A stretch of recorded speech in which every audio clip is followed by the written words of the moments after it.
ingoma yamakhulu amabili namashumi amathathu nesikhombisa amakhulu amabili namashumi amathathu nesikhombisa.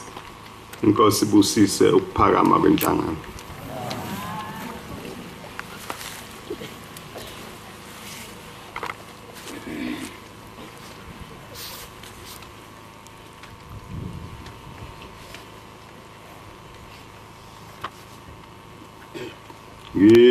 Ngiyathanda mina ukukhonza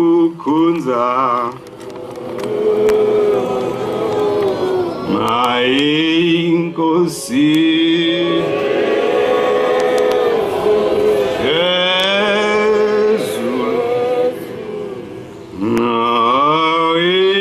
inhliziyo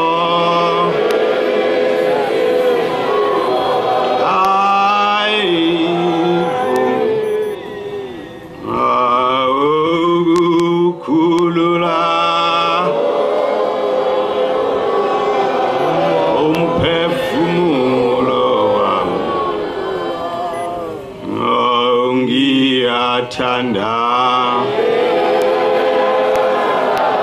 ina ukukhonza Inkosi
khona lukho olusizi nago uphelile onke ukufa amanga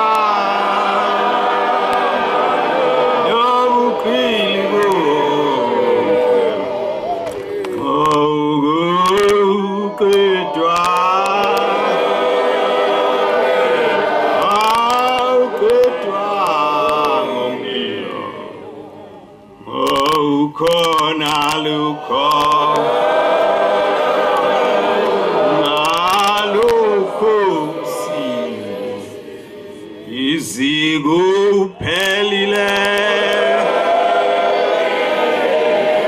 onke ukufa amanga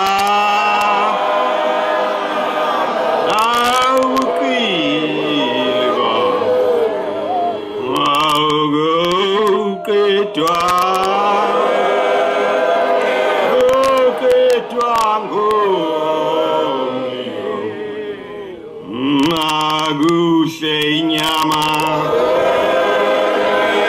yami ehluphe na ukuze inhliziyo ikhumbule ukuthi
Kona lifisiwe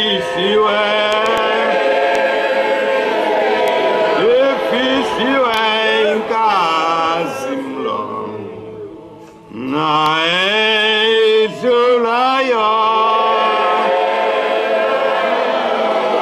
na ebula ayo engatulesi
Incwadi ka-Isaya yamashumi ayisihlanu nanye.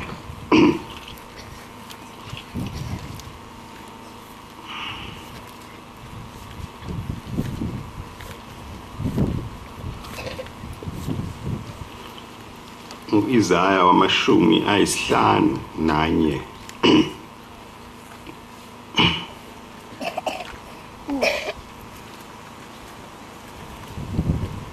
Lalelani mina, nina enihambela ukulunga, nina enifuna uJehova, bhekani kulo itshe, enixetshulwa kulo, umgodi enimbiwe kuwo. Bhekani ku-Abrahama uyihlo wenu, nakuSara onizeleyo, ngokuba ngambiza yedwa, ngambusisa, ngamandisa, ngokuba uJehova uyakududuza iZiyoni, aduduze zonke izindawo zalo ezichithekileyo, enze ihlane lalo libe njenge-Edeni, nempunda yalo njengensimu kaJehova. Injabulo nokuthokoza kotholwa khona, ukubonga nezwi lokuhlabelela. Ngizweni bantu bami, ningibekele indlebe, nina sizwe sami, ngokuba umthetho wovela kimi, ngenze ukwahlulela kwami kube ukukhanya kubantu bami. Ukulunga kwami kuseduze, insindiso yami iphumile, nemikhono yami iyakwabela abantu bami. Iziqhingi ziyakuhlalela mina, zethembe kowami umkhono. Lulelani amehlo ezulwini, niubheke umhlaba phansi, ngokuba amazulu ayakunyamalala njengomsi, nomhlaba uguge njengengubo. Nawo abahlezi khona bafe njengalokho. Kodwa insindiso yami iyakuma njalo, insindiso yami iyakuma njalo njalo, nokulunga kwami kungapheli. Lalelani mina, nina enikwaziyo ukulunga, abantu abanomthetho wami ezinhliziyweni zabo. Ningakwesabi ukucunula kwabantu nezithuko zabo, ngokuba inyundu iyakubadla njengengubo, nomsundu ubadle njengoboya bemvu. Kodwa ukulunga kwami kuyakuma njalo njalo, nensindiso yami ezizukulwaneni ngezizukulwane.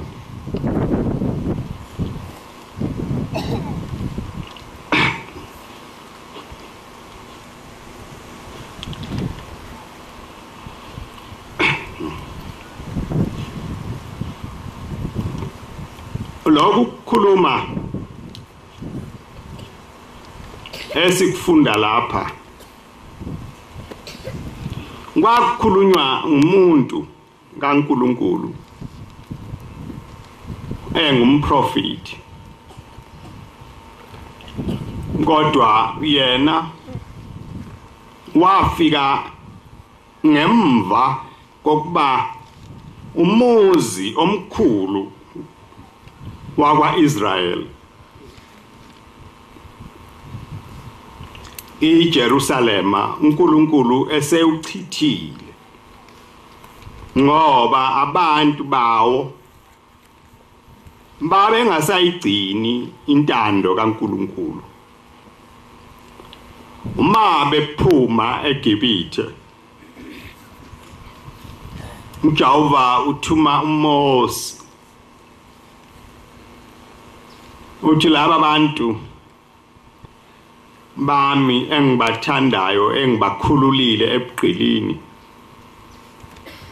ngithanda ukuba ubabekele lo mthetho wami ukuze ukuhamba kwabo kube nezeluleko ezifaneleyo uNkulunkulu ebona ukuthi laba bantu njengoba behamba nje baya ezweni abazothi mabefika kulo balifice linabantu bakhona abenza konke okucunulayo emehlweni kaNkulunkulu uNkulunkulu eyazi inhliziyo yomuntu ubulula bayo nokuvama kwayo ukulibala ikakhulukazi izinto ezibekwe nguNkulunkulu ziyashesha ukukhohlakala abantu abavami ukuthi bakhulume njalo ngomthetho kaNkulunkulu noma bekhuluma ngawo abaze bakhohlwa ukukhumbuzana ukuthi uyasinda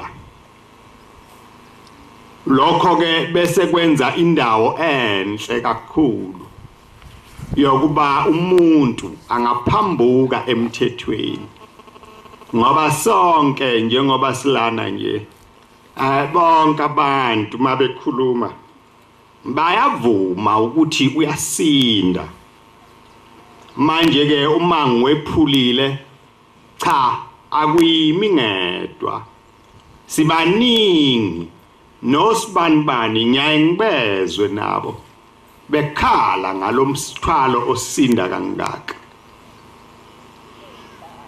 uthi ke uNkulunkulu ke nanku umthetho engifuna ukubabekela wona bese lapha endleleni bangaze bafike lapha ngibayisa khona ngoba uma befika lapha ngibayisa khona bengawuphethe lo mthetho bayothi uNkulunkulu akasitshelanga thina lokho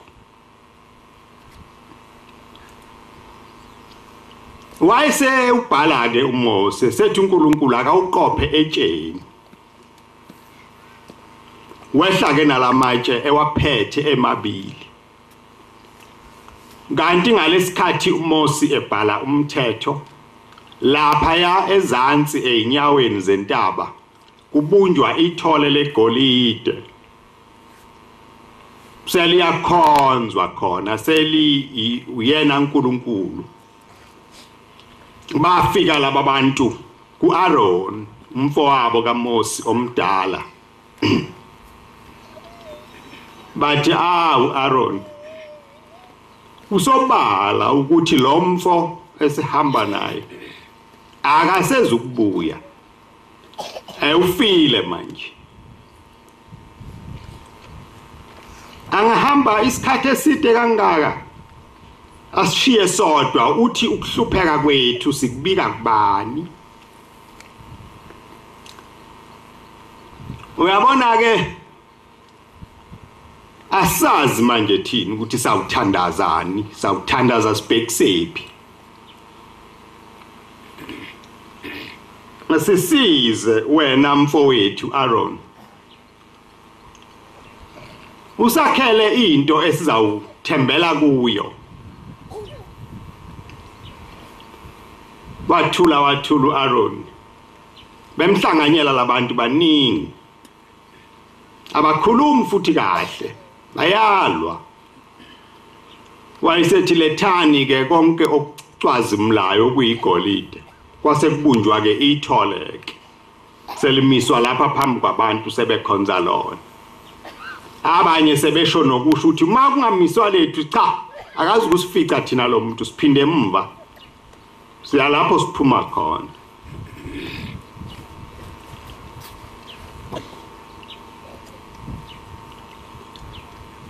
Nempela ke bakwenza lokho. Uma eseqhamuka uMosi ephethe lemthetho uNkulunkulu siyamkhombisa ukuthi bheka ke abantu engathi bakhiphe ekuhluphekeni ukuthi benzani. Wethuka kakhulu uMosi. Yayisiphunyuka lemthetho ebhaliwe. Yaphahlazeka phansi itshe lahlephuka. Okwenza ke ukuthi uMosi mayesefikile lapha aqale phansi afuna amatshe abhale lemthetho kabusha.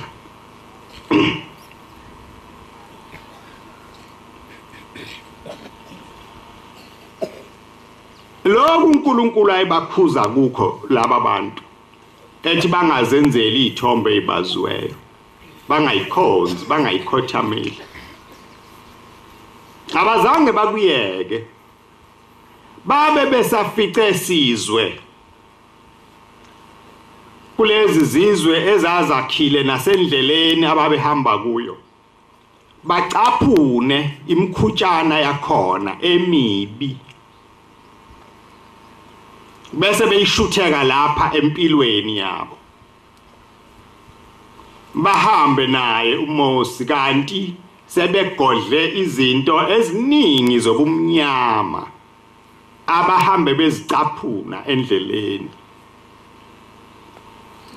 Noma sebefikile kulelizwe lesethembiso abaficanga kungekho umuntu, bafika kunesizwe esasakhile khona, izizwe nje eziningi ngapha nangapha zikhonza izithombe. Lezi zithombe ziyahlatshelwa, kuyethathwe izingane kuthiwe kuyohlatshelwa uBhali, umuntu abulale ingane yakhe ukhonza uNkulunkulu ongakhulumi, ongezwa, ongaboni, ongahambi, into nje noma ikhona noma ingekho ngeke kubonakale, akukho mehluko.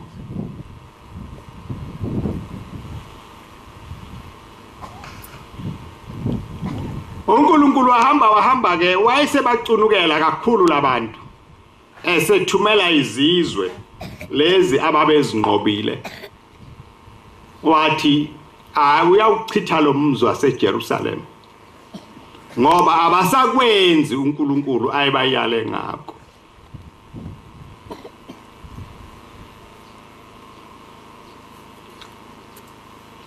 Nathi njengoba sinje sisesikhathini esinjalo.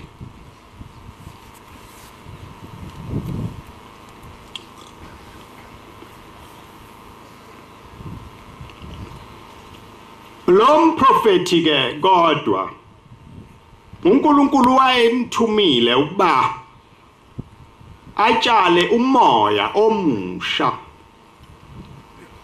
umoya wethemba,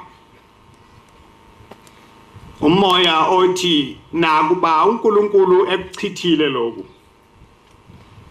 kodwa lesi sifungo asenza sokuthi thina singabantwana bakhe sona akasichithile simi. Ngakho ke labo ababili noma abathathu abasavumayo ukuphila ngaphansi komthetho kaNkulunkulu, uNkulunkulu uyolivusa ngabo leli Ziyoni. iZiyoni ke igama elinye lalomzi owayumkhulukazi waseJerusalem.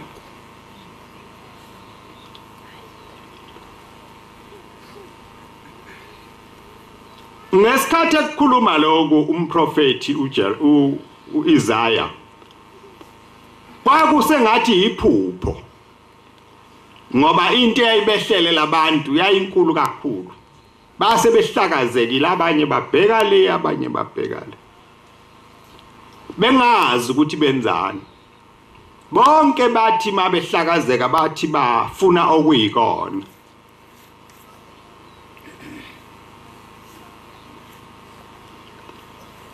igama ke elikhulu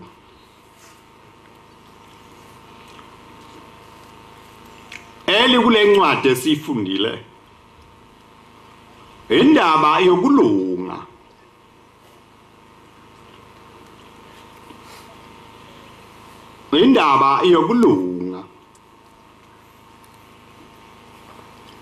leli gama lokulunga liyasetshenziswa kakhulu ngabantu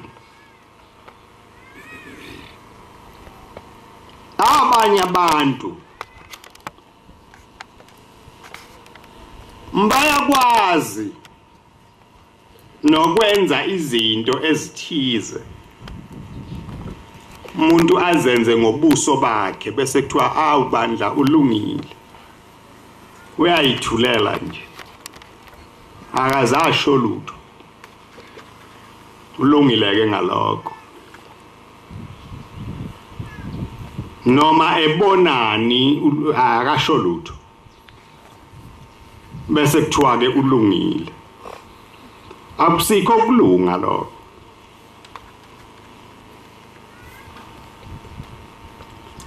omunye khophozele ehlise amehlo acwayize kahle bese kuthiwa ulungile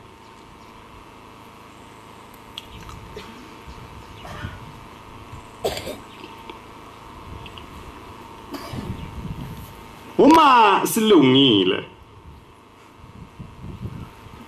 silungeleni yini le esilungele uma sihlangene kanje sembethe lengubo esiyembethe siphethe lesi sihlabelelo esisiphethe ukulunga kwethu kunye ukuba sazi ngesikhathi sonke ukuthi thina sabizwa ngezwi likaShembe okwethu kulunga ukuba sigcine konke uShembe asifundise kona lowo ogcinayo ulungile noma ngaba akakhophozi noma ngabe uyakhuluma uma ekhuluma ethi ungakwenzi lokhu Shembe wathi akungenziwa ulungile ke lowo uma ke lowo ethi la ehamba khona athi ngiphuma ekuphakameni sifundiswe lokhu nalokhu thina kwethu sigcina lokhu nalokhu ulungile lowo ukulunga akusikho ukungenzi ukulunga kwehlukene kabili khona okokwenza khona nokokungenzi awuzukuthula nje ubusuthi du khophoze ubheke phansi bese base kuphelele njalo sewulungile kwehlukanisa ke lokhu kulunga kwasemhlabeni okwabazenzisi nokwabantu abasebenzela ebumnyameni abasebenzela amehlo abanye abantu umuntu yena akubuze kwamsiza ngalutho noma esekwenzile ngoba lapha siyakhona akwamukelekile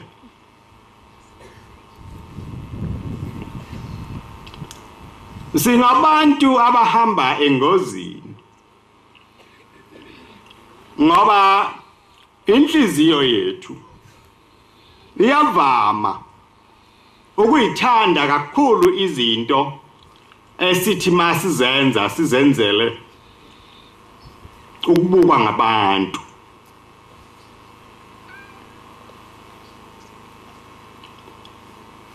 ukulunga esibizelwe kona lapha okokuba senze izinto ezizawubukwa uNkulunkulu noma wenzani noma awenzini umbuzo munye uNkulunkulu uthini ngami lo uNkulunkulu engimkhonzayo uyangibona yini lokhu engikwenzayo kungaphhi kokulunga kwakhe lokhu kulunga kwakhe akufunwa kulotshiwe uma ufunda isihlabelelo sakho ufunda ukulunga kaShembe mawuthatha incwadi yeBhayibheli ufunda izeluleko eziphakathi ikona kulunga lokho ofundiswa kona okwabantu kulunga kuyize ngoba imvama yakho uhamba nobumbulu laba bantu enihlale nifunda ngabo kuleli testamente elisha abafarisi laba kwakuyabantu abanjalo ababethanda ukuba kuthiwe balungile kodwa ukwenza kwabo mawusukulandela nokungenzi kwabo mawusubalandela ubone ukuthi cha laba bantu amehlo omhlaba bayawazi ukuthi athandani manje into abayisebenzayo basebenza ukugculisa wona ziningi ke izinto ezigculisa abantu lapha emhlabeni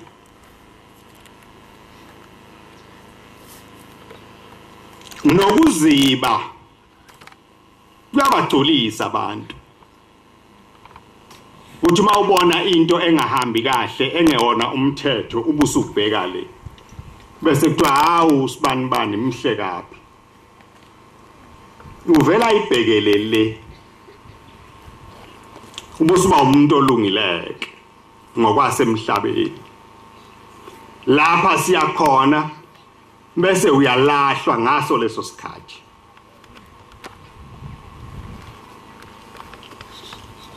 uma efika uJohane umbhapatisi eshumayela ivangeli uthi khona umuntu ozayo uthi ngendlela iyo lo muntu ngesaba ngisho ukuthinta umphetho wengubo yakhe anginakusondela kuye njengoba nginibhabhadisa nje ngalamanzi yena uza nomlilo uma esefikile uKristu uya kuye uJohane uthi ngibhabhadise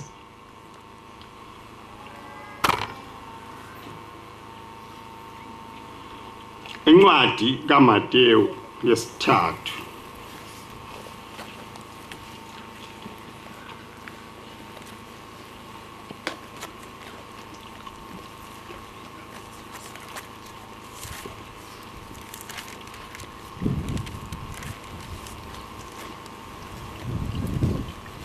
ivesi leshumi nantathu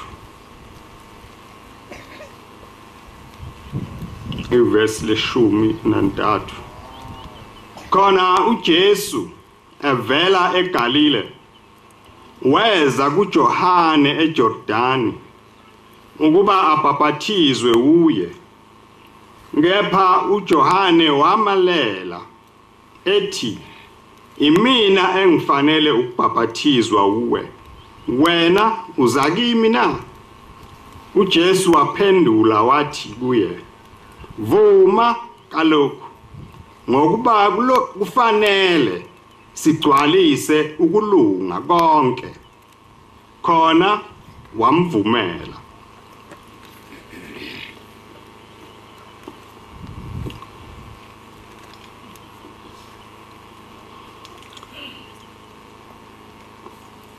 uma sihamba lapha phambi kaNkulunkulu masihlale njalo sinevuso lokuthi sonke ngabanye kufanele sigcwalise ukulunga konke. Ukugcwalisa ukulunga konke ukuba siphelele, siphelele kuzo zonke lezi zinto uNkulunkulu asimisele zona. Lo mprofeti uyabuza kulaba bantu bakubo ukuthi yini eniyesabayo ezwini likaNkulunkulu, ngoba uNkulunkulu wafika uAbraham noSara bebabili vo, bengenalutho, bengenamntwana, nethemba lokuthola umntwana lingasekho, kodwa wamupha ngesikhathi esasingasalindelekile. Wampha umntwana wabamnye, kodwa lo mntwana wazala abantu bagcwala umhlaba. Pho uNkulunkulu animethembi ngani?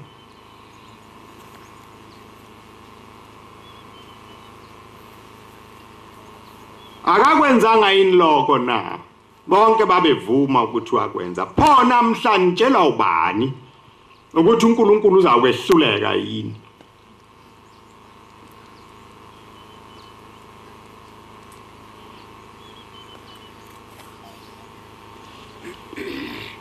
Ngesabatha eledlule ngikhulume ngesono sokukhohlwa.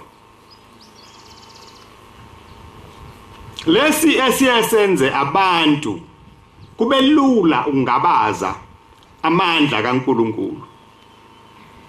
uNkulunkulu ayikho into ayikhulumayo eyumdlalo. Uma eseyikhulumile into kufanele siyilindele. Mani ilindele nizoyibona.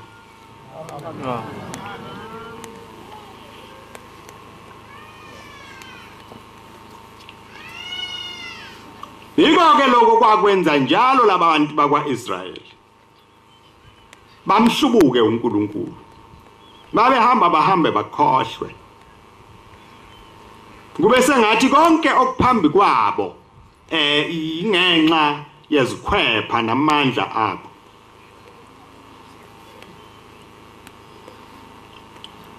Lo mthetho owawukhona bathe besuka babeqala bathi mabe ufunda base bewuhumusha ngezindlela zabo ezithandwa yibo, ezizawuvumela ukuba baphambuke emthethweni njengoba uNkulunkulu ayewumisile.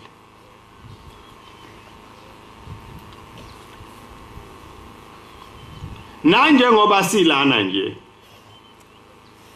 kuningi esizamayo ukukhumbula okunye abanye abazange bakubone, bezwa nje ngendaba ukuthi kwakunje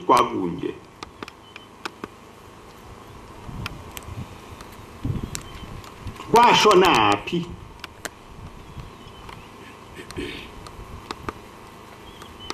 Usathane-ke uma efuna abantu ukubakhipha ekulungeni, ma usathane efuna ukubakhipha abantu ekugcineni umthetho kaNkulunkulu, uyaye alethe amaqili, alethe nabantu abanamanga, alethe abantu abanolimi olumnandi kubantu, abangahlale bekhuluma njalo le ndaba yale mthetho elikhuni,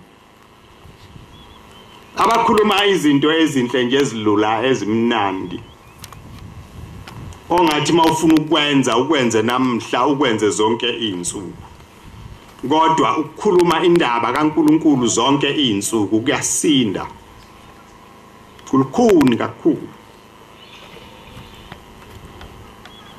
Nempela ke base beyanda abantu lapha phakathi kwethu, nezinto ezakhulunywa uNkulunkulu akanaso isikhathi sokuncokola, bayiphendula bazenza amahlaya, okunye bakwenza nje phambi kwethu sibuka.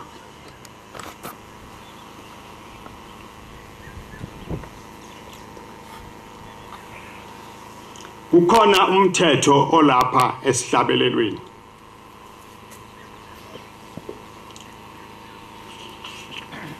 wabhalwa uNkulunkulu ethuma uShembe emthandazweni weSabatha.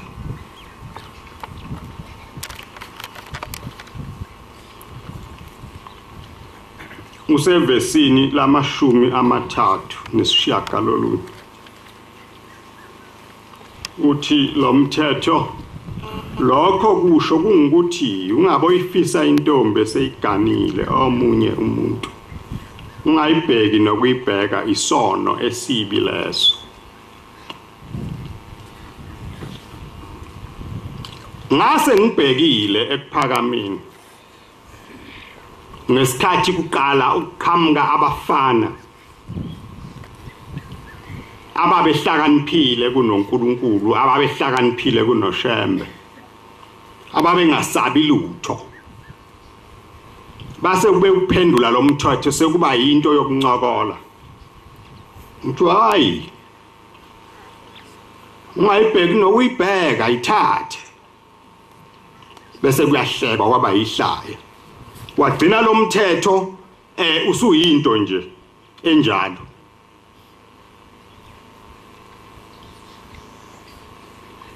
Laba bafana baze bakhuzwa umuntu.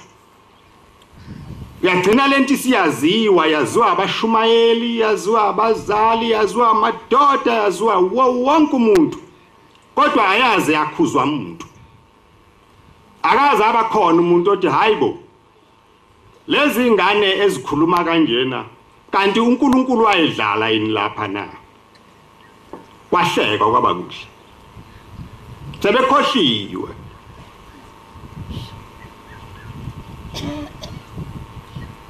Omnye athi umuntu hayi ngoba mina ngisho. Kodwa uyakuzwa, indlebe zakhe ziyakuzwa. Akaliboni icala alithwele. Isono sokungenzi. Awukhuzanga ngani? Wathi mawukuzwa wangakhuza ngani?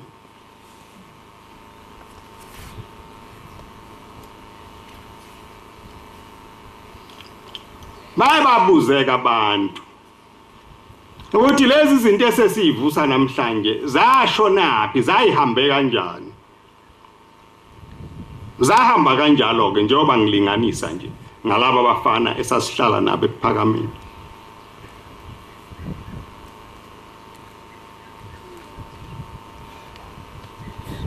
Kuthe kugcina lapha phakathi komzi kwase kunabantu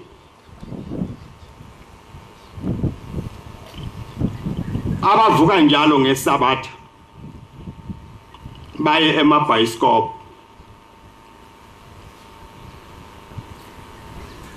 Ubaba wayesekhona.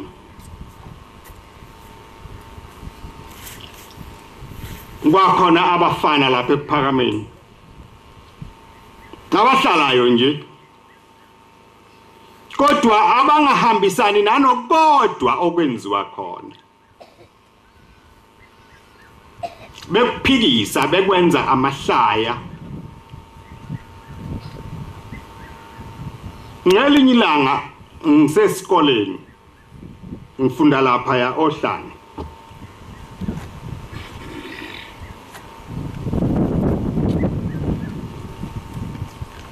Standard 5.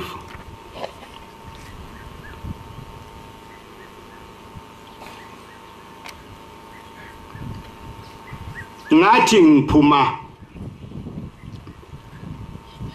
eklasini ngesikhathi sokuphumula, ngafica abafana bakithi ekuphakameni esasifunda nabo. Bemi nabafana nje ababengesiko abasekuphakameni. Ngathi uma ngikhamka base bengibhuqa bengikhulekela. Bethi mfana wodlawo. Hawu ngathula ngabheka phansi ngezwe ngishaya uvalo.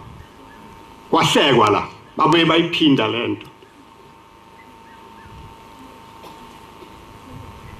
kwakhona umfana wakwaMpungosi kwakuthiwa uKhathalala uyena wayihola labantu ababenza lento ayi ngezwe kufika inyembezi ngakhala manje base behlakazeka sebengishiya kanjalo ngase ngithuliswa ilabo abafana abangakholwa sebengibuza ukuthi kanti yini udlawo ngangazi ukuthi ngizoyichaza ngithini lento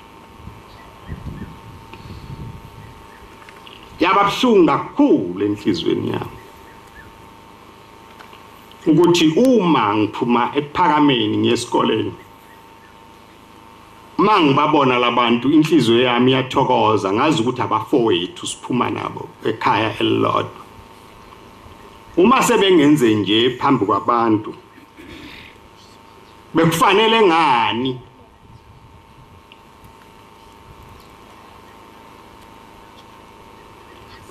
lapha ngikhuluma indaba beyihlupha lo mprofeti ebengikhuluma ngaye ukuthi abantu mabephuma entweni kaNkuluNkulu abanye abangaze bangayibona ukuthi bangenwe idemoni lokuhlubuka kuyaye kulitshalwe ukuhleka nje kanti kuhlekwa into esiyonakele ngenakubuya ilungiseke kalula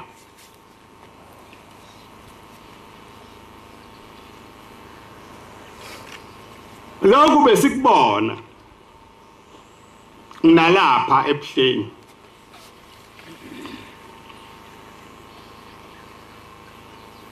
nithi maniphuma nje enkonzweni nisaphethe icephu nawuthi maniphuma nje sangweni naba abantu abadayisayo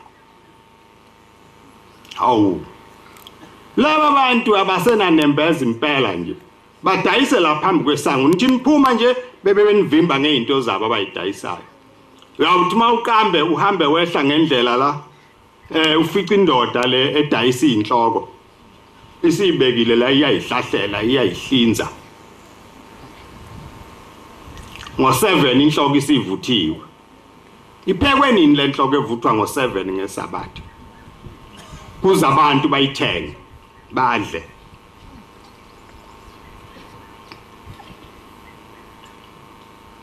la phambi kwalomuntu owenza lokho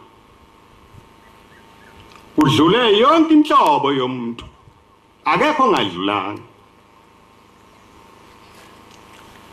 mawongambuza lo muntu wayengakutshela ukuthi hawu abefundisi bethu hawu balungeka hawu abashumayeli bethu balunge hawu nabavangeli bethu balungile ngani na ngoba abasho ngolutho abazange basho lutho nabo laba abaprofiti ababethunywa njengo-Isaya kwakuyisimanga ngoba babethunywa nje babe khona abalevi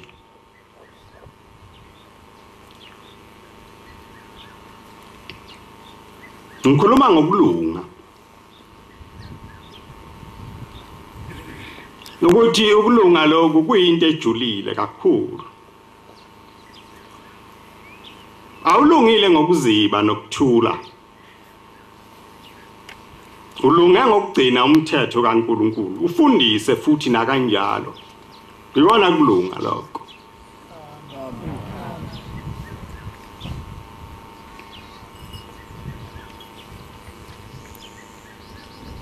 uthi uKristu mayisehamba uthi hambani nishumayele ezweni lonke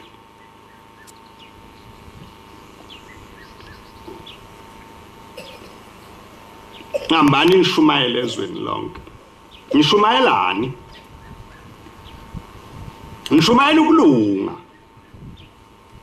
nishumayela ukuthi abantu abagcine imithetho kaNkuluNkulu ukuyona kulunga ke lokho gcina imithetho kaNkuluNkulu ngithi ke kini imithetho kaNkuluNkulu igcinwa kabili kukhona ukwenza kukhona ukungenzi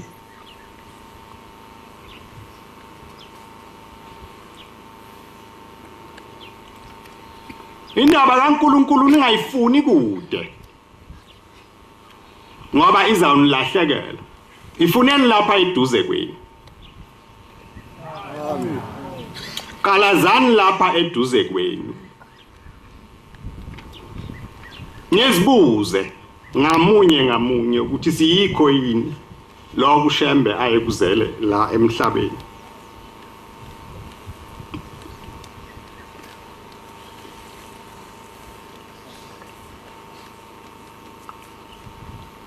Anginjingawe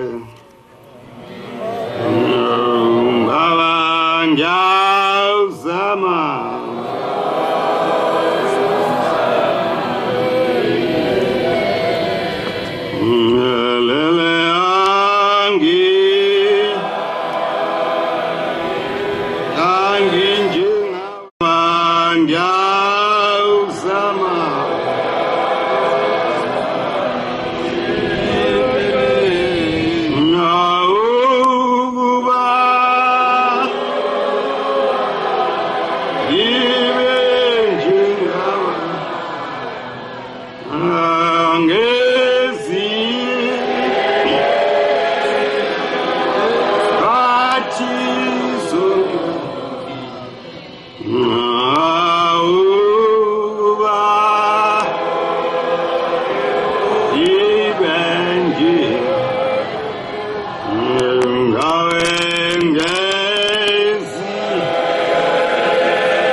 lonke icala.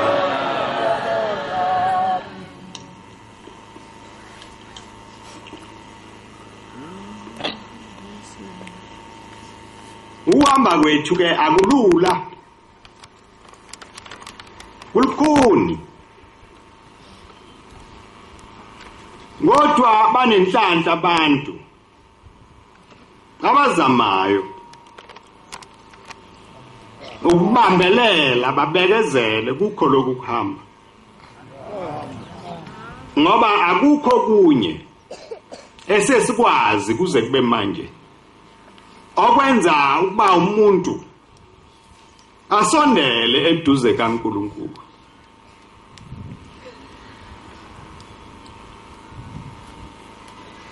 Phendukani nibe ngabantwana abasha. Amen. Niboyikhulekela nenhliziyo yenu uba uNkulunkulu aniphe inhliziyo engadikibali, inhliziyo engakhathali. uNkulunkulu anenze idimoni leli engikhuluma ngalo lokulibala nebe ngikhuluma ngalo ngesonto elidlule linganembathi. Amen. Akukho kulezi zinto uShembe asifundisa zona okwedlulayo. Akukho okufanele kuthiwe lokhu cha sakuyeka kwakwenziwa nje kwagcina ngenkosi ilanga hawu sakuyeka. Akuyekwa lutho la.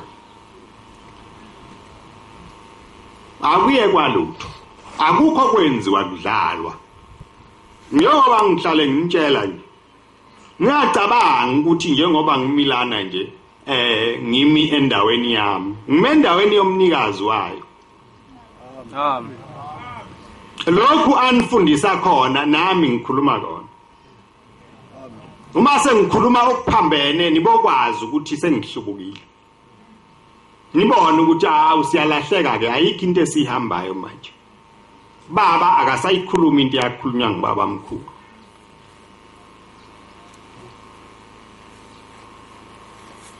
Uyeke lo esizama ukumlingisa. Uma ubaba mkhulu engahlale ecabanga uNkulunkulu lezi zihlabelelo eziningi kangaka nina abantu enifundisiwe eniphuma ezikoleni ukhona yini omunye umuntu enimaziyo eningakhuluma ngayo ukuthi wabhala izihlabelelo ezingangalezi ezabhalwa kuShembe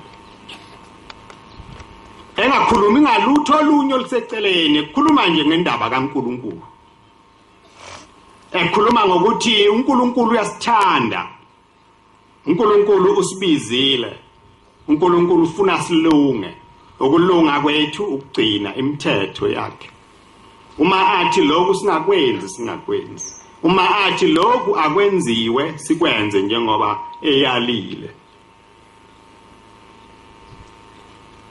Nami ngake ngazama ukufunda esikoleni. Ngafunda ngababhali abaningi nababhala izinkondlo eziningi ezihlonishwayo emhlabeni wonke. Kodwa akekho umbhali weinkondlo okhona osuwake wabhala izihlabelelo ezingangalezi zika baba mkhulu.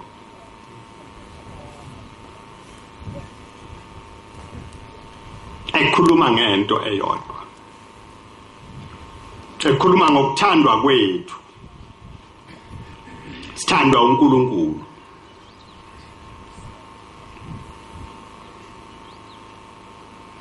Ningakhohlwa ukuthi uNkulunkulu lo wathuma uShembe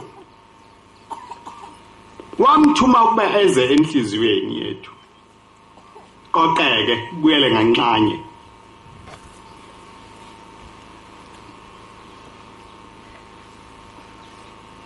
Ikhona indaba engikhulume ngayo ngithi yayikhulunywa ngibaba. Eyixoxelwe uNyezane umkhokheli. Ethi kwakunamakhosikazi amabili afika ekuphakameni. alapha ngakwa Dlangezo ngasenyezana enye kwakunga lapha ngasenyezana ezocela abantwana wayesethi babamkhulu cha abantu abami ngifike sengiyabopha ngiyakhuphuka ngentabeni asambeni indaba yenu sengiyoyikhuluma khona yaphuma ke inhlangano wayesekhuphuka ke lamakhosikazi mabili uma ehlezi lapha elindile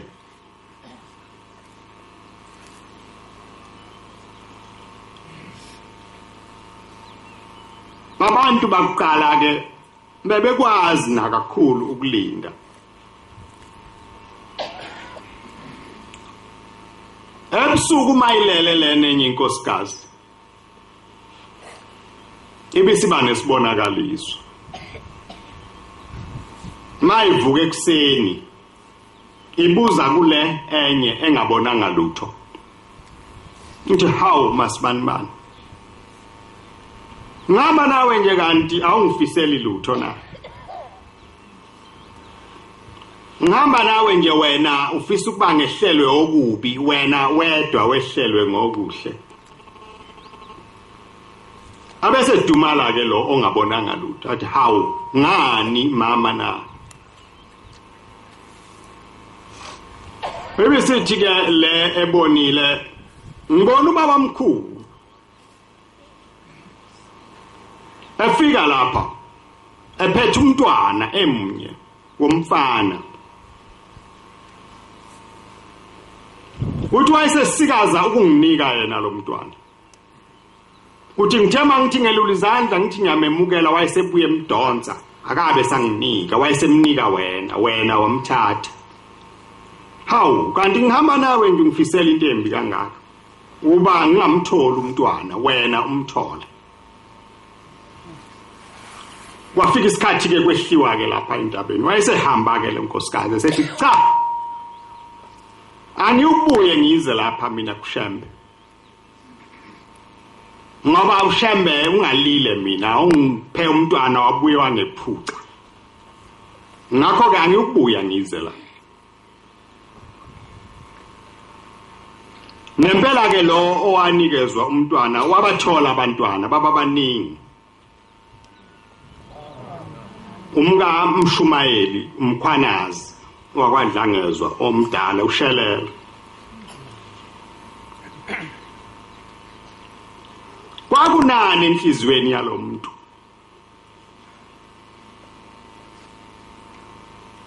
lapha kweyethu inhliziyo namhla kukhonani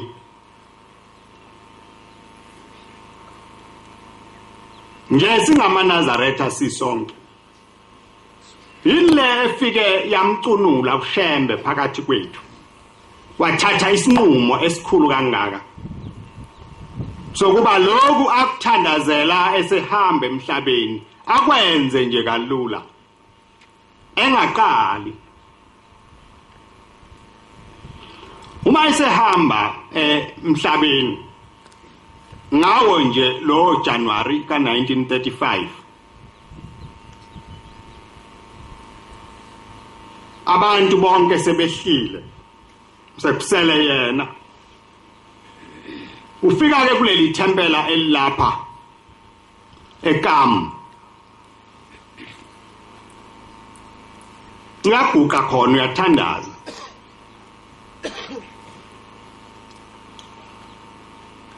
umthandazo wakhe munye uyawuphinda phinda uthi Nkosi sengiyahamba ngiza kuwe ngepha uze ungisize ngawehlukanisa amaNazaretha wenze ahambe nganxanye njengamanzi le ndaba ixoxwa inkosikazi yeNdiya uNoyinkobe wehluleka yena ukwehla ngokusheshsha wayesecothoza kanti uzothi uyafika la ethempeleni afica ubaba mkhulu eguqile abese guqa naye eceleni kude acashe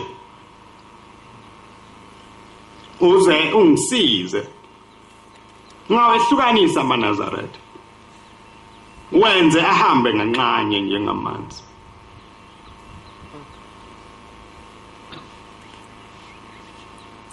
Namhla kunjani?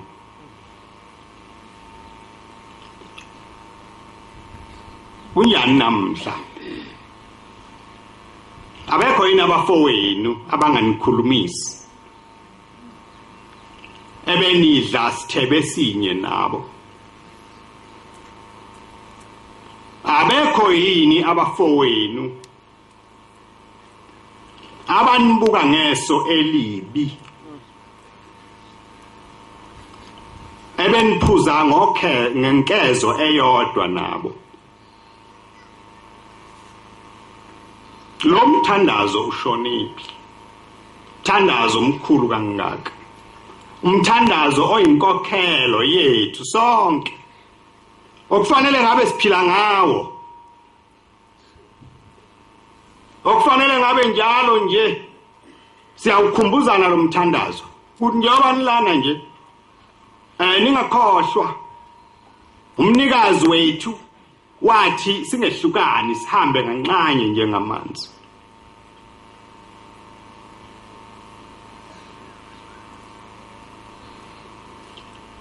Lemthetho uNkulunkulu ayinikeze uMose ngalesikhathi salomprofeti esifunde ngayo yayisishonephi? Laba bantu baze behlelwe ukuthi uNkulunkulu anikele ngabo ezitheni zabo kwakwenziwa yini? Ngoba wayesebanikile umthetho okufanele baphile ngawo. Uma babe ugcinile kwakungeke kubehlele konke lokho.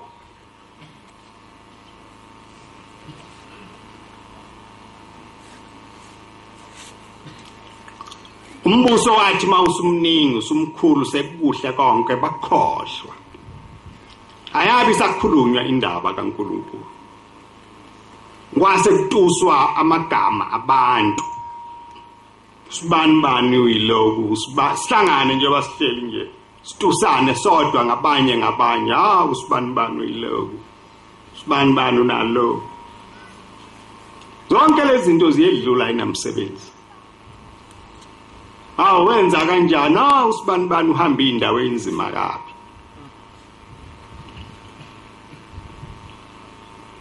Ngoba njengoba kushona ilanga nje. Sawuthathana. Sisane enyangeni. Abanye bafuna ingcebo. Abanye bafunani. Indaba kaNkulunkulu bisisala ngemva ingabisakhulunywa umuntu. Uma uNkulunkulu eniphile leli thuba enikulo namhla phendukani. Phendukani. Nivumele inhliziyo yenu ukuba umoya oyingcwele ungene phakathi kwayo.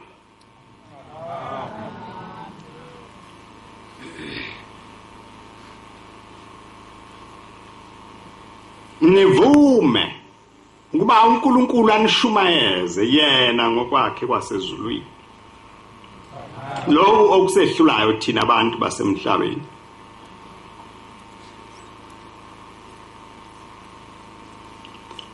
Inhliziyo yenu ingabi nensolo. Ngoba insolo iyawuvimba umoya oyingcwele. Umuntu alibale ukubuza imibuzo emibi. Hawu lokhu ngani na mangakwenzanga kuyawuba nani? Kanti kuqhamsela uSathane ngaphakathi enhlizweni yakho. Mhlawumbe wena ucabanga ukuthi uhlakaniphile. Ubona izinto abanye abantu abangayiboni. Amanga ayasebenza kakhulu lapha phakathi kwethu.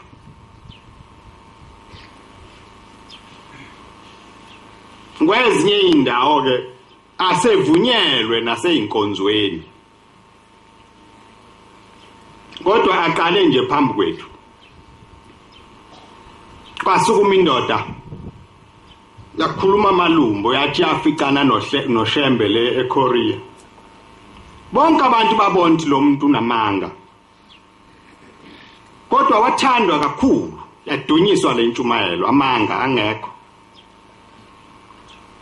namhlanje kubunjwe uBhali wabunjwa ngalo leli qhinga lamanga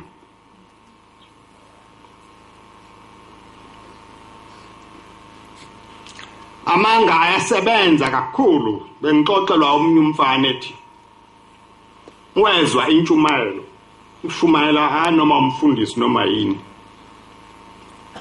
ethi mina angazi sasibiziwe noma sasiyiyele yini estadium lapha eThekwini safica iminyango ivaliwe kwase kuthiwa anguvule angazi noma ngawukhomba ngomunweni umnyango wangevuleka kwase kubizwa lo uBhali lo kuthiwa banigamana la lo kuthiwa unyazi wafike wawukhomba ngazi noma wawukhomba ngesambulela noma wawukhomba ngani wavuleka umnyango ukhiye waqathaka phansi mayise kushiloke lokho kuyaye kuzwakale ngokuthi kukikiza amakhosikazi ukuthi awu cha washaya lona impela inothi esiphila ngalo lamanga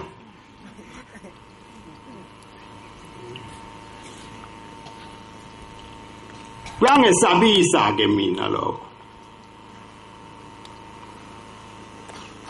ukuthi uma amanga siwangcwelisa emaparadise kaNkuluNkulu emakhaya ethu sizawubuye siwakhuze kanjani uma sihlangana njengoba sihlangene namhla bese singcwelisa amanga sithi mahle eyakhe ingane ekhaya uyobuye ikhuze kanjani ngamanga uzobuye ushaya ingane ekhaya uthi kamba amanga yenze isono sini ngoba amanga ayingcwele aqanjwe umfundisi esontweni akho umuntu okhuzile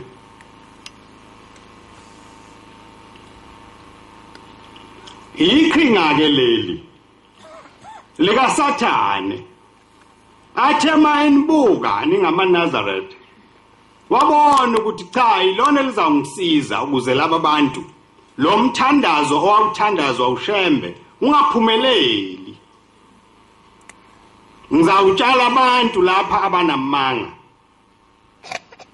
abazawuthi kusukume yishosha zingasukumanga ukuze laba bantu behlukane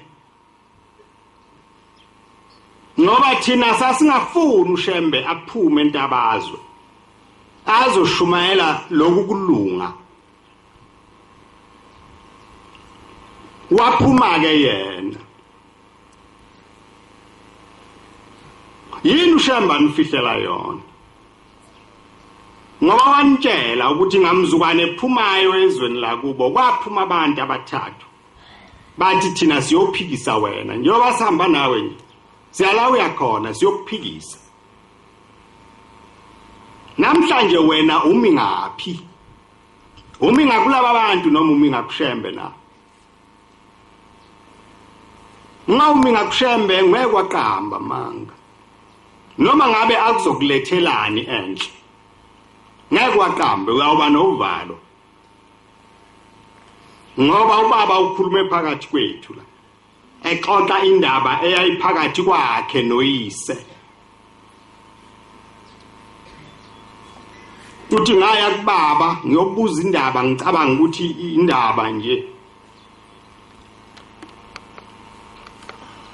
umuntu wathi mntanami njoba ngithule ngingakuphenduli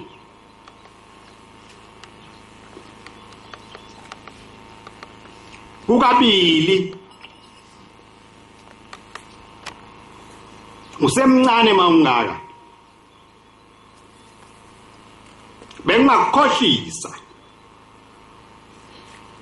ngalento oyibuzayo noma ngikutshele nje iqiniso layo ngoba vele ngiyayazi kodwa ke umncane ngibona ukuthi ingqondo yakho izawukonakala uthi kodwa lokho kokuqala ukuba ngikhohlise ikona ngikwesaba kakhulu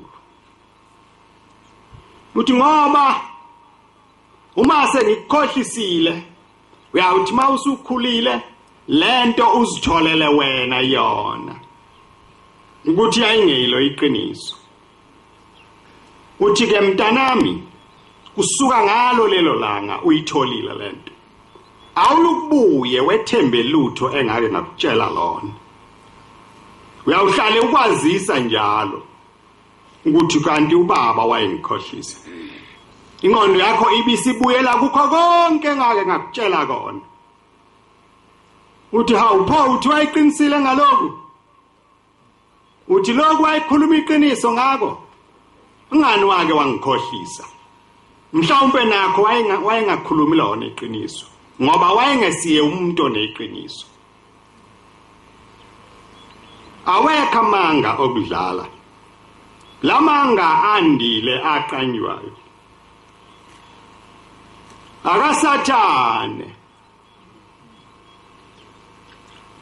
akasathane uqale wasilinga ngawo kwasukuma abantu la kuleli hament umuntu akhuluma indaba bayibona abantu ukuthi lento ekhulunywa yilo muntu ayilona iqiniso kungabi khona umuntu othi cha kahleni libandla sesiphenyile lento yalo muntu ayilona iqiniso ningabambeleli kuyo kube mnandi la khamsela leli demon mawufuna amaNazaretha akuzwe kahle indaba yakho uboyiyolisa cha asihlangene ngalokho la asihlangene ngalokho la uNkulunkulu akasibizele lokho asinakumnciphisa ushembe ngeke futhi simandise siyawukhuluma lokho ayiko kunjengoba kunjalo akwenzile ukwenzile angakwenzanga akakwenzanga siyawuhlala lapho nje sawusho kanjani ukuthi into ephelele kanti ifuthwa yithi phelela kwayo kusezandleni zethu asinakuyilandela thina into enjalo nabantu abanjalo futhi asibathandi uma wazi okubili kwanele lokho musukuzakhela kwesithathu futhi uyawukhohlisa labo nje thina ngeke siyawusheshe siluzwe ulimi kwake kwafika umuntu la wesifazana kubaba inyanga yezulu wathi ngilethe isibonakaliso babe bidlanile abantu la ngezibonakaliso waze wathetha wathi hayi khathela abantu bezilethe izibonakaliso engekho usethi kayikhulume le nkosikazi yayisikhuluma yakhuluma wathula wayilalela wayesethi hawu niyamuzwa lo basebethi ababe khona hayi baba siyezwa wasethi niyayizwa lento ayikhulumayo lo ubone inkosi uqobo lwayo yiyo le bikhuluma kuyi uthi niyazi ukuthi ngikushiso yini lokho bathi baba sazi uthi amagama awasebenzisayo athi ashiwe inkosi usebenzisa amagama inkosi ebiwasebenzisa njalo mayikhuluma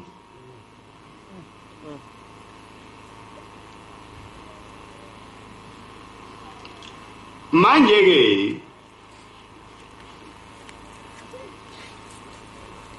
ngikhuluma ngokulunga ukuthi ingxenye enkulu yokulunga nakho ukukhuza kuyiyo msana ukuthula abantu mabegcwaneka ngento kaNkulunkulu lento izawuphelelwa isithunzi kuzoba sengathi ingxenye yokushumayela kubashembe kwakungamanga uma kwakungenjalo pho laba bantu bakhe bawathathaphi amanga angaka benziwa yini bangesabi ukukhuluma into engekho phambi kweyihlwele na ukusho ukuthi naye ushembe wayebaqoqe ngamanga uNkulunkulu niyamdumaza manikhuluma amanga niyamjabhisa nimenza angabi lutho ngoba lo nkulunkulu enihamba phambi kwakhe ukalwa ngani abangekho lapha phakathi kwethu baye bathi mabefuna ukumfaka esikalini ushembe bafake wena bakufice usemangeni bese bethi sasithini ke ayikho lento kaShembe laba abantu bayazakhela nje lento uNkulunkulu akayazi uma usukuma ukamba manga uthi mina ngake ngaya estadium eThekwini umhlaba wonke wazi ukuthi angikaze ngiye lapho usiza abani awusizi zona yini izitha ikaShembe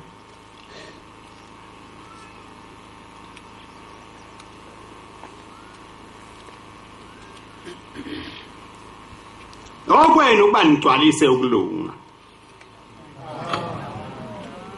umuntu mayigcwalisa ukulunga wenza okufaneleyo usho njalo uKristu mayibuza uJohane ukuthi hawu umkhulu kangaka uzawubhajatiswa yimi uthi cha akungalokho akungabukhulu akungabuncane kodwa mina uma ngikholiwe ubaba osezulwini kufanele ngigcwalise konke ukulunga kwakhe ngakho ke zonke izinto ayibekile emhlabeni kufanele ngigcwalise umthetho awushayela uAbraham wawushayela mina umthetho awushayela uSara wawushayela mina lemthetho uNkulunkulu ayinika uShembe ingeyethu wayikhuluma nathi okwethu kunye uba sifune sikhulume ngayo sikhokhelane ngayo sisizane ukuba sigcine lemthetho ukulunga kwethu bese kuyaphelela phambi kobuso bakhe njengoba lesihlabelelo besisho nje sithi cha nje ngawe baba kodwa okwami ukuba ngizame phelela ngithokoze nganeliswe kukukhonzeni indaba enkulu leyo njengoba silana nje kuyasithokozisa yini ukuzokhonza uNkulunkulu senelisiwe yini inhliziyo yethu iphelele yini noma ihlukene phakathi enye ikwezinye indawo umuntu ke onenhlanhla oyathi maye yakhonzeni uNkulunkulu inhliziyo yakhe iphelele ngehlukani phakathi enye ibe kwezinye izinto enye ibela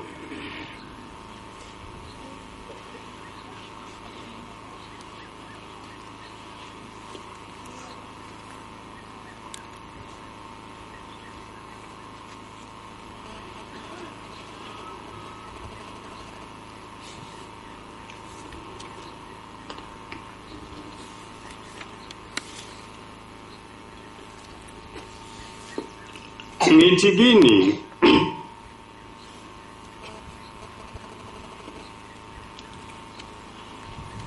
uma kufika isikhathi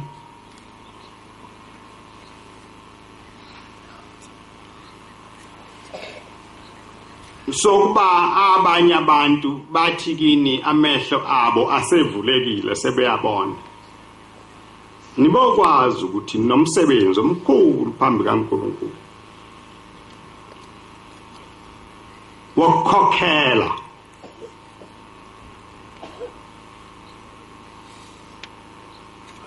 ningalibali ukujabula njatshuliswe ukuthi hawu babuyile abafowethu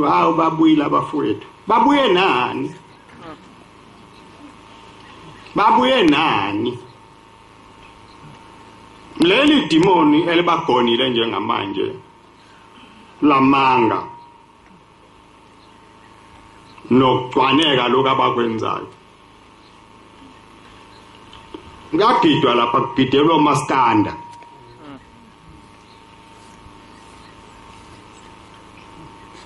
umaskanda intombi zayivunule ngomhla othile ngiyombi wisoyi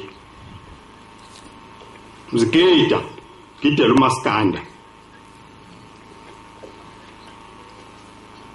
bazobuya nazo lezo zinto bazozenza lapha phakathi kwenu nina nilibele ukujabula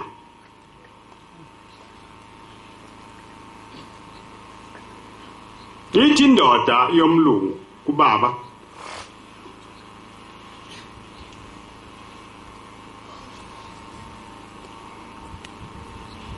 ithi sengimdala sengizibonile izinto eziningi lapha emhlabeni neimvunulo lezi singizibonile zamakhosi nobukhosi obuphambili kakhulu base Europe nakwamanye amazwe enhle ngaphezulu kwale yenu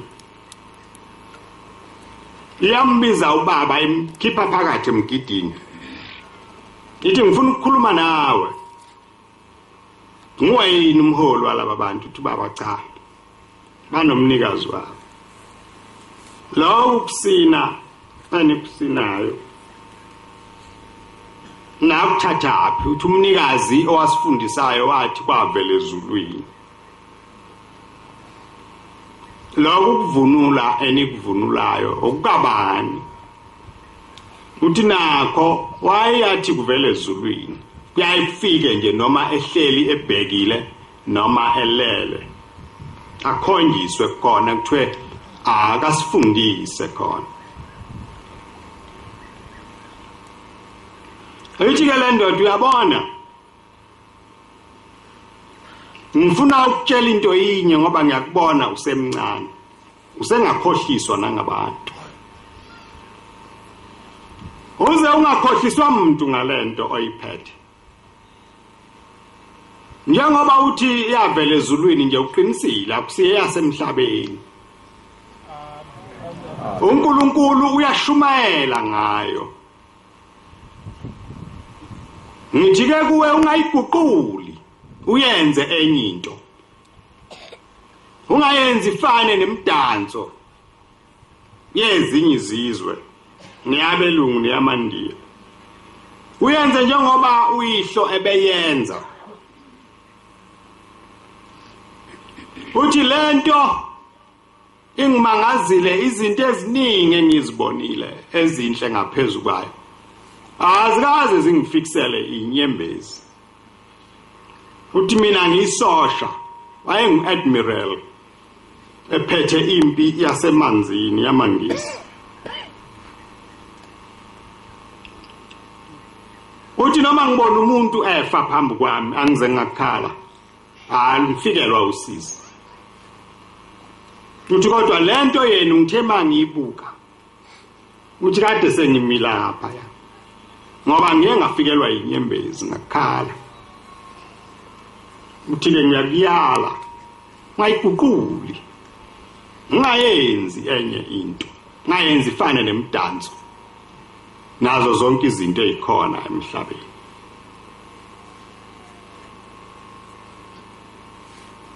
kunjani namhla lelo zwi leso siyalo sisakhunjulwa ukhona osikhumbulayo abanye babefundisi babekhona babekhuluma le ndaba bayizwa ngezindlebe zawo bakhona lapha phesheya kulaba abantu akekho ke wabuza kubo ukuthi le mvunulo kaShembe esigidelo maskanda yikho yini balungile ngokwasemhlabeni abantu ababalandelayo bathi abafundisi bethu balungeka kanti bagonwe nguSathane.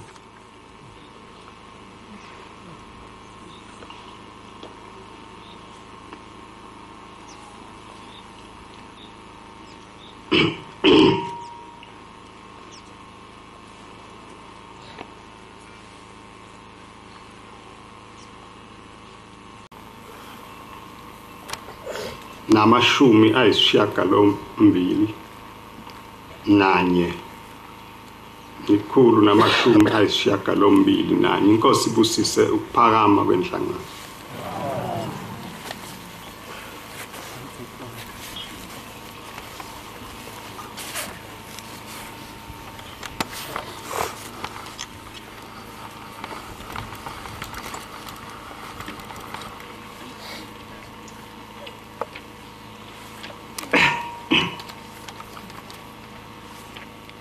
Phakama kuphakama ngegama lenkosi zivo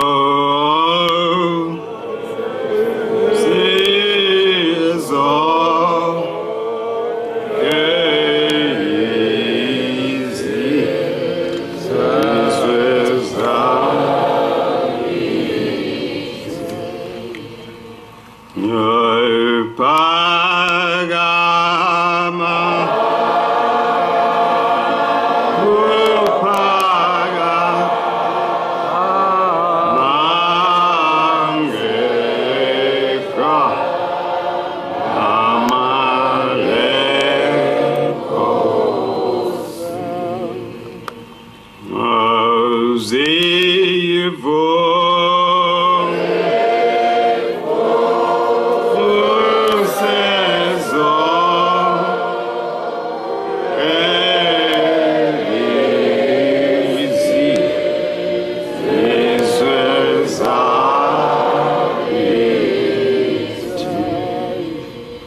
See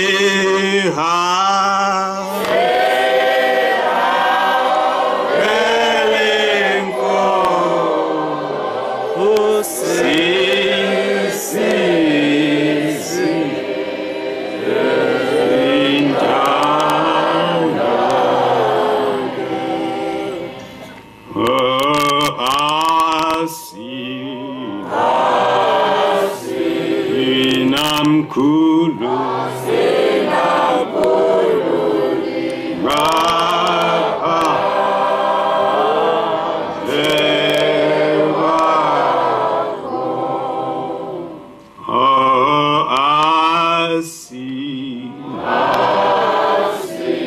Asinamkhulu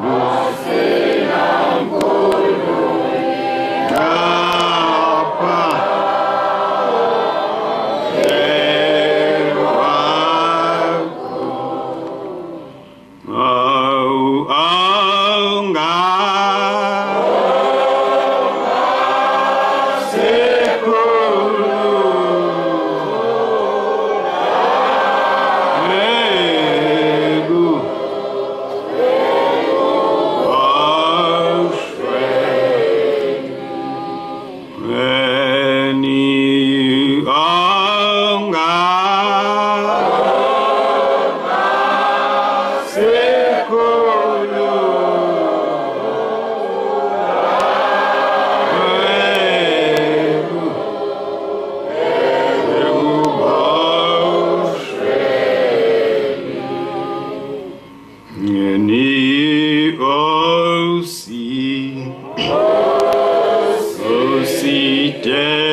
Mercy,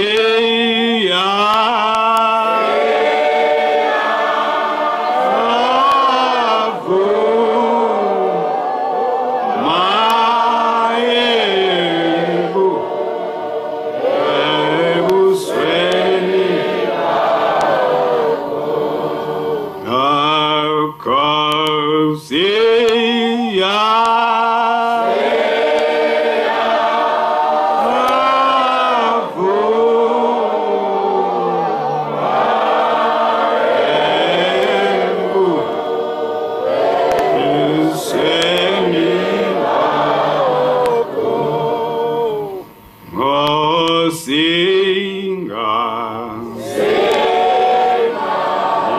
abagabanya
Baba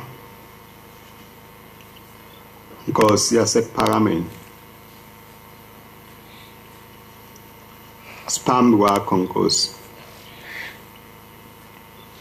siyacela Nkosi usemukele usibuyise Nkosi ekulahlekeni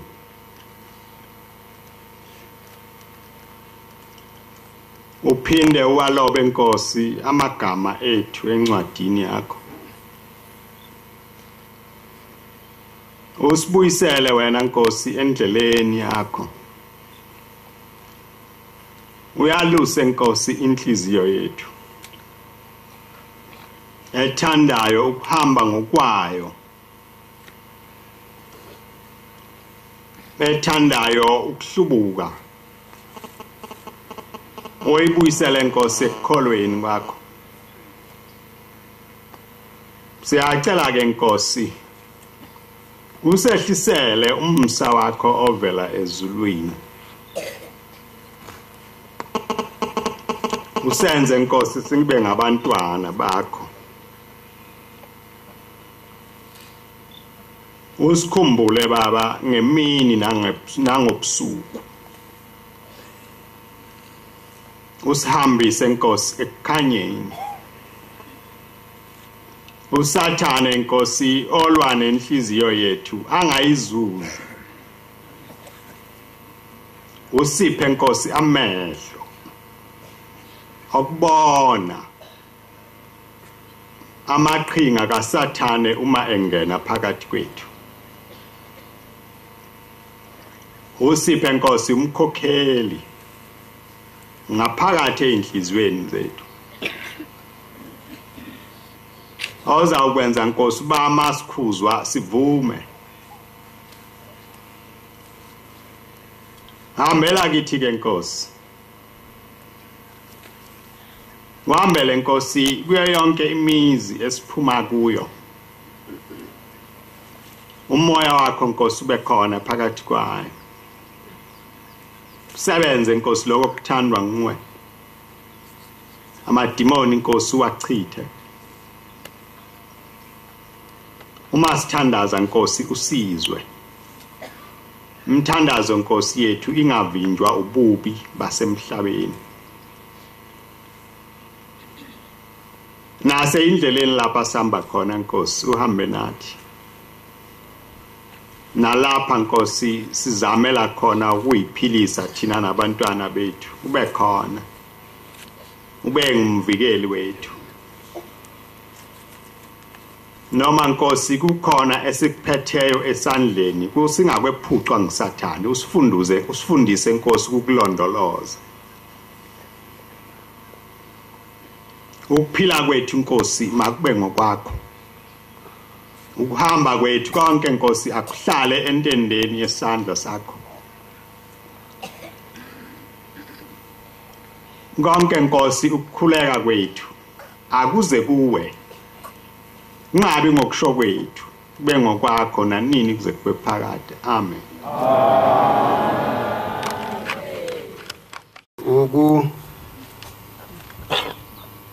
Lungisa amaNazaretha maqondana nohambo lwasenhlangakazi. Inkosi isithumela lapha ngomhla ka3 besisendwedwe. Mhla ka5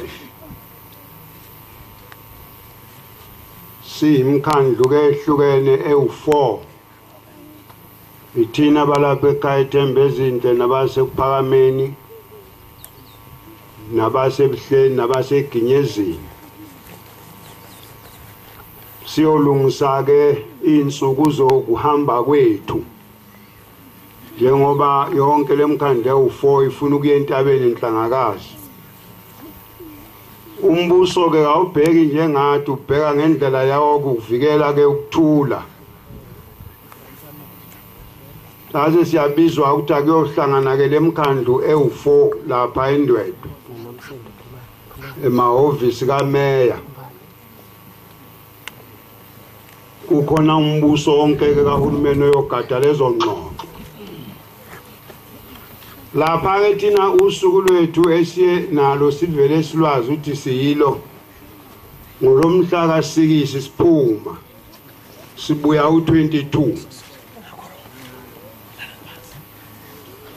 Uma sifika lapha kokuqala ngakaqala ingxoxo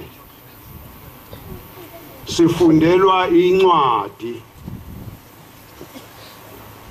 Lokhu kwafuneka amaNazaretha akuzwe ngamahemhemu.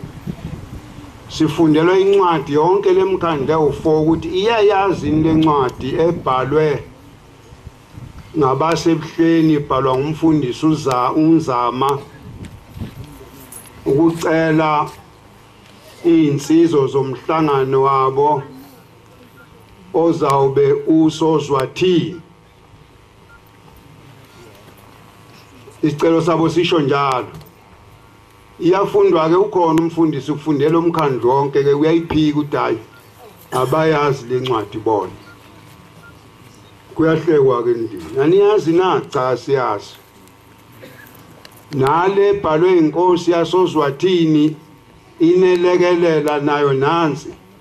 Ifundwe ke ngokunjalo nayo icelela ibandla lasebuhleni elizigidi elizoba nomhlangano omkhulu ozoba sozwathini ngoDisemba.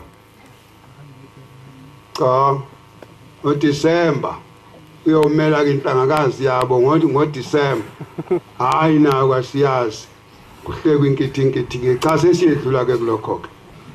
Asibuyeleni ke senze isithombe ukuthi amaNazaretha la esinawo angahambe emukela izinto engamahemhemu khona abantu abathunyiwe kuyolalela lezi yangxoxo. Abakhishwe inkosi ngokusemthethweni yibo laba abakhuluma nabanye abahleki phansi la. Base kubuyelwa ke ingxoxweni lama group awu4. Thina sithi sikhuphuka u6 sibu 22. Incwadi ebhalwe lapha ya nazo zinama date abo. Eyethu idate sithathwe laba sebuhleni bathi nabo bawu6 babu 22. Abase uphakameni baphuma u2 babuya babu 15. abaseginyezini bawu15 babuya u27 wase uba ingqalastiti ke manje uhulumeni ke uthi ke asihlaleni phansi ke thina uhulumeni alalele thina ukuthi kulokho lama date la enze njani yena njengohulumeni na ngoba yena akakhethe umuntu ufuna ukuzwa ngalama qembu akhuphukayo sase sinikezwa ke u10 minutes ukuba siyoxoxa xoxeni kwethu ke siye sathola thina abasephakameni kuqala sezwana nabo uba sibe nobulungiswa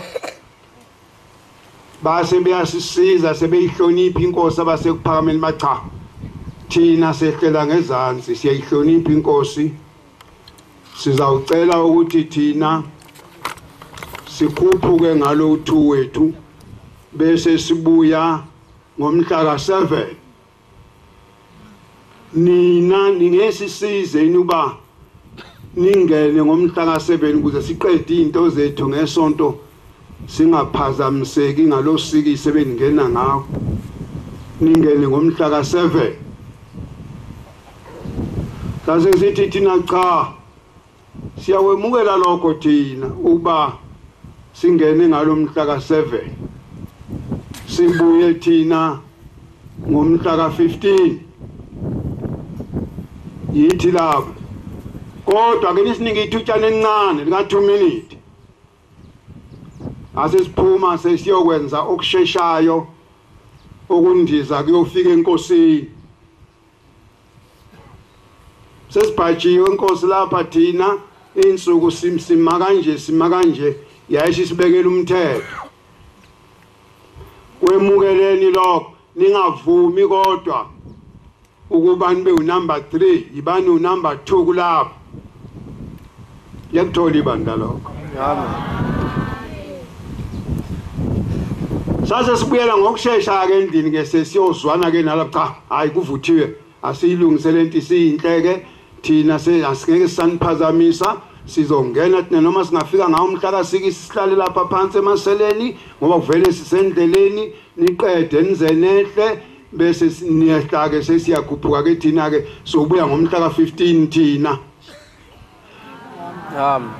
laba kabanyeke bangenzuka ikeyike laba babili abasebuhleni nabaseginyezini ngoba seginyezini bese bejoyinile kithi cha nathi siyacela ukuthi nisizwele sikhuphuke mhla ka15 sibuye mhla ka22 limnandi itima lamlanga emvali ngikweleta kamnandi saseke sesizwana ke nabo ke amaqembu amathathu kayisevumelana ke esebamnandi wonke asezweni insuku zawo zimi kanjani kwase kusala ke lomkhandlodwa kwasebuhleni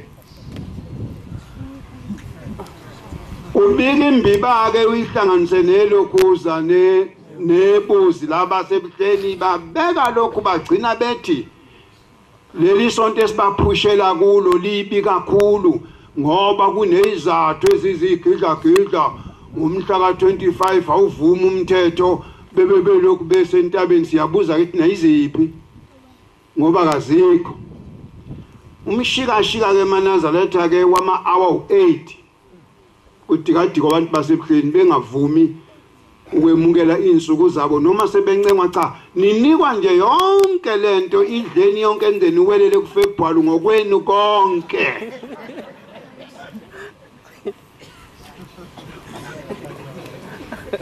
abakuvumi lokho inkinga ke siyayibeka lapha sithi akekho umuntu ohlakaniphile ongalandela nina ngoba ninemese enkulu entabeni uma nifika intaba nina umuntu elandela nina ngathatha amasonto amabili esaklina yona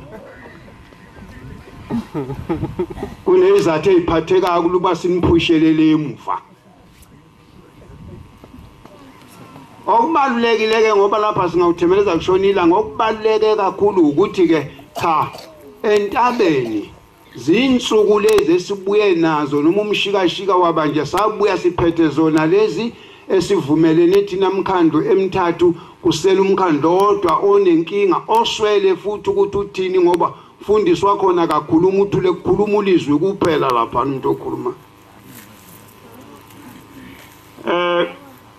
sesibikile ke enkosini ukuthi ke isifikile ke incwadi ke esifuna basibuyele khona ngomhla ka20 futhi kube ngolwesibili ngoba kwathi asihambe ke sibuye sizophendulwa kahle ke kulokhu uthi la bantu abegcine bequmbelene nje bethule bengasho lutho bengashisi bengabandi bathini ke kuloko siyolalela leyo mpendulo ke futhi ke siyophinde siyimemezele ke ngesabatha ke lele siya kulokuthi ngolwesibili ke bafike bathini kithi kodwa siya entabeni